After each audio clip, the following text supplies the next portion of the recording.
ಮನುಷ್ಯರ ನಡುವೆ ದ್ವೇಷ ಈರ್ಷೆಗಳು ಅದೆಷ್ಟೇ ಇದ್ರೂ ಕೂಡ ನೇರವಾಗಿ ಫೈಟ್ ಮಾಡಿಕೊಳ್ಳಬೇಕು. ಬದಲಿಗೆ ಪ್ರಕೃತಿ ಸೌಂದರ್ಯದ ಮೇಲೆ ದೌರ್ಜನ್ಯ ತೋರುವ ಮೂಲಕ ರೋಷಾವೇಶ ತೋರ್ಪಡಿಸಿಕೊಳ್ಳುವುದು ಎಷ್ಟರ ಮಟ್ಟಿಗೆ ಸರಿ ಅನ್ನೋದು ಸರಿ.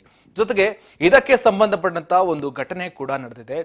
ನಿನ್ನೆ ರಾತ್ರಿ ಇದೇ ಘಟನೆಗೆ ಸಂಬಂಧಪಟ್ಟಂತ ಒಂದು ಗ್ರಾಮದಲ್ಲಿ ಇಂಥದ್ದೇ ಜಟಾಪಟಿ ನಡೆದಿರುವಂಥದ್ದು. ಸುಮಾರು 50,000 ದ್ರಾಕ್ಷಿ ಗಿಡಗಳನ್ನ ಕೂಡ ಕಡಿದು ಸುಮಾರು 10 ಲಕ್ಷ ಬೆಲೆ ಬಾಳುವ ಬೆಳೆಯನ್ನು ಕೂಡ ನಾಶಪಡಿಸಿದ್ದಾರೆ. ಇದರ ಬಗ್ಗೆ ಕಂಪ್ಲೀಟ್ ವರದಿ ಇಲ್ಲಿದೆ ನೋಡಿ.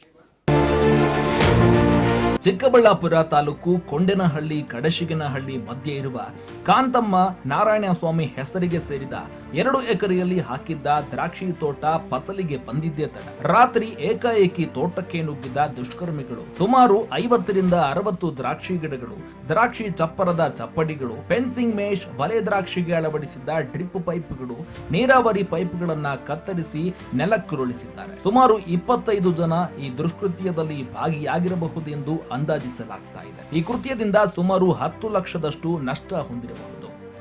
ಸರ್, ನಮ್ಮ ತಾಯಿ ಹೆಸರು ಕಾಂತಮ್ಮ ಅಂತ, ಕೊಂಡೇನಹಳ್ಳಿ ಗ್ರಾಮ. ಇದು ನಮ್ಮ ತಾಯಿ ಹೆಸರಲ್ಲಿರೋ ಜಮೀನು. ಸರ್ವೆ ನಂಬರು ಕೃಷಿನಲ್ಲಿ 88. ಇದರಲ್ಲಿ ಏನಾಗಿದೆ ಅಂದರೆ 2 ಎಕರೆ ನಾವು ದ್ರಾಕ್ಷಿ ಹಾಕಿದೆ ಸರ್. ಇದರಲ್ಲಿ ದುಷ್ಕರ್ಮಿಗಳು ರಾತ್ರಿ ಬಂದ್ಬಿಟ್ಟು 35ರಿಂದ 40 ಗಿಡ ಕಟ್ ಮಾಡಿದ್ದಾರೆ. 50 ಕೂಚ ಕಟ್ ಮಾಡಿದ್ದಾರೆ ಸರ್. ಇದೇನಾಗ್ತಿದೆ ಅಂದರೆ ಈ ಕೂಚ ಎಲ್ಲ ಗಿಡಗಳೆಲ್ಲ ತೆಗೆದಿರೋದಕ್ಕೆ ಇದು ನಮ್ಮ ಮಳೆಯನ್ನು ಜೋರಾಗಿ ಗಾಳಿಯನ್ನು ಬಂದರೆ ಎಲ್ಲ ಚಪ್ರ ಎಲ್ಲ ಬಿದ್ದೋಗುತ್ತೆ ಸರ್. ಇದರಿಂದ ಸುಮಾರು 5ರಿಂದ 10 ಲಕ್ಷ ಲಾಸ್ ಆಗ್ತಾಯಿದೆ. ಅದಕ್ಕೆ ಈ ದುಷ್ಕರ್ಮಿಗಳಾದ ನಮಗೆ ಗುಮಾನಿ ಇರೋ ಆಕಾಶು ಮತ್ತು ಅವರು ತಾಯಿ ರತ್ನಮ್ಮ ಮತ್ತು ಅವ್ರ ಸೋದರ ಮಾವ ಶಿವಕುಮಾರ್ ಅಂತೇಳಿ ಸೇರಿಬಿಟ್ಟು 35ರಿಂದ 40 ಜನ ತಂಡ ಬಂದ್ಬಿಟ್ಟು ಈ ಕೆಲಸ ಮಾಡಿದ್ದಾರೆ ಸರ್. ಇದಕ್ಕೆ ನಾವು ಫಸ್ಟ್ ಒಂದು ಟೈಮ್ ಮಾಡಿದ್ರು. ಆವಾಗ ಪೊಲೀಸ್ ಅಧಿಕಾರಿಗಳಿಗೆ ಕಂಪ್ಲೇಂಟ್ ಕೊಟ್ಟಿದ್ರಿ, ಆದರೆ ಅವರು ಕ್ರಮ ಯಾರು ಅಂತ ಫೈಂಡ್ ಔಟ್ ಮಾಡಲಿಲ್ಲ. ಇದರಿಂದ ಈಗ ರಾತ್ರಿ ಈ ಥರ ಆಗಿದೆ ಸರ್. ರಾತ್ರಿ ನಾವು ತೋಟಕ್ಕೆ ಕಾವಲು ಇಲ್ಲ ನೀರು ಬಿಡಬೇಕಾಯ್ತು ಬಂದಿದ್ದರೆ ಇವರೆಲ್ಲ 30ರಿಂದ 40 ಜನ ಬಂದಿದೆ ಸರ್.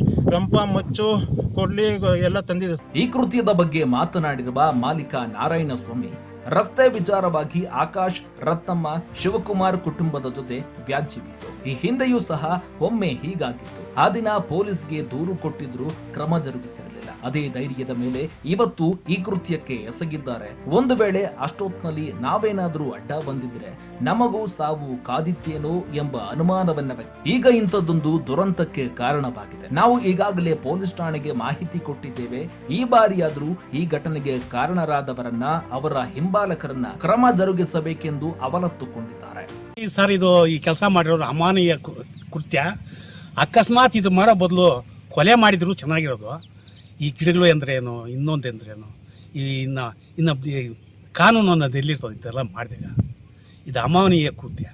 ನೋಡಿದಾಗೆಲ್ಲ ಯಾರ್ಯಾರು ನೋಡಿದ್ಲಿ ಇದು ಸರಿ ಅಂತಾರ ತಪ್ಪು ಅಂತಾರ ಅವರೇ ಹೇಳ್ಬೇಕು, ಸರ್ಕಾರನೇ ಹೇಳ್ಬೇಕು ಇದ್ರ ಬಗ್ಗೆ. ಅಲ್ಲ, ಎಷ್ಟು ಜನ ಮಾಡಿರ್ಬೋದು, ಏನು ಎಷ್ಟು ಗಿಡಗಳು ಕಟ್ಟಾಗ? ಈ 15-20 ಜನ ಸರ್ ಇದನ್ನು ಮಾಡಿರೋರು. ಅವ್ರನ್ನೆಲ್ಲ ಹಿಡ್ಕೊಂಬಂದು ಮೆರವಣಿಗೆ ಮಾಡಿಬಿಟ್ರೆ ಒಂದ್ಸರಿ ಇರೋ ಈ ತಾಲೂಕೆಲ್ಲ ಒಂಥರ ಭಯ ಬರ್ತದ. ಯಾವನ್ ಮಾಡ್ಯವನೇ ಅವ್ನು ಹಿಡ್ಕೊಂಡು ಬಂದು ಮೆರವಣಿಗೆ ಮಾಡಿಬಿಡ್ಬೇಕು ಅವ್ರನ್ನೆಲ್ಲರೂ ಆ ಟೌನ್ನಾಗ. ನಾರಾಯಣ ಸ್ವಾಮಿಯವರ ಪುತ್ರ ಪ್ರದೀಪ್ ರಾಕ್ಷಸರು ಮಾಡೋ ಕೆಲಸ ಮಾಡಿದ್ದಾರೆ. ಅವರ ಜೊತೆ ಬಂದಿದ್ದಂತಹ ಎಲ್ಲಾ ಗ್ಯಾಂಗ್ ಅನ್ನ ಬಂಧಿಸಬೇಕು, ಅವರನ್ನ ಬೀದಿಗಳಲ್ಲಿ ಮೆರವಣಿಗೆ ಮಾಡಬೇಕು. ಹಾಕಿದ್ದ ಬಂಡವಾಳ ಕೈಗೆ ಸಿಗುತ್ತೆ ಅಂತ ಹಸೆ ಕಣ್ಣುಗಳಿಂದ ಕಾಯ್ತಾ ಇದ್ದ ವೇಳೆ ಫಸಲು ತುಂಬಿದ ದ್ರಾಕ್ಷಿಯನ್ನ ಕತ್ತರಿಸಿ ಬಿಸಾಕಿದ ದುರುಳರನ್ನ ಕೂಡಲೇ ಬಂಧಿಸಿ ಕ್ರಮ ಜರುಗಿಸಬೇಕೆಂದು ಎಸ್ಪಿ ಕುಶಾಲ್ ಚೌಕ್ಸಿಯಲ್ಲಿ ಮನವಿ ಮಾಡಿದ್ದಾರೆ. ಇನ್ನು ನಂದಿಗಿರಿಧಾಮ ಪೊಲೀಸರು ದೂರು ಬಂದ ಕೂಡಲೇ ಎಚ್ಚೆತ್ತುಕೊಂಡು ಈ ಕೃತ್ಯದಲ್ಲಿ ಪಾಲ್ಗೊಂಡಿದ್ದವರನ್ನ ಬಂಧಿಸಿ ಅನ್ಯಾಯಕ್ಕೊಳಗಾದ ರೈತರ ಅಳಲಿಗೆ ಸ್ಪಂದಿಸುವವರೇ ಕಾದು ನೋಡಬೇಕಿದೆ. Srinivas N, Raj News Kannada, Chikkaballapur.